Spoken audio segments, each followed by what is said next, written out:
Acara resepsi pernikahan Rizal dengan Laras terasa jadi spesial dan berkesan di Barum Hotel Sultan. Resepsi yang berlangsung meriah dan semarak itu juga dihadiri oleh tamu-tamu istimewa, para pejabat dan tokoh masyarakat bertempat di Barum Hotel Sultan. Pernikahan Rizal dan Laras dari anak Dr. Andes Haji Hermansani, tokoh pendiri organisasi masyarakat kedaerahan Forum Komunikasi Anak Betawi Porkabi, anggota Majelis Pertimbangan Tinggi MPT DPP Porkabi di Gedung Barum Sultan,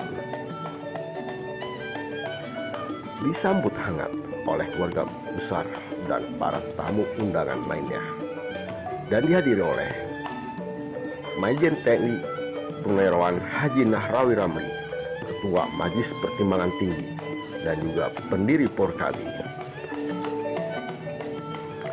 Para anggota Majelis Pertimbangan Tinggi, tokoh-tokoh Betawi, Bang Muhammad Ihsan SH, Ketua Umum DPP Porkabi, Sekjen DPP Porkabi, Jawara Porkabi, para ketua DPD Porkabi, wanita Porkabi, Satgas DPP Porkabi.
Di sisi sebelah kanan dari Rizal, Ibu Haja Sadra Karlina di samping Rizal,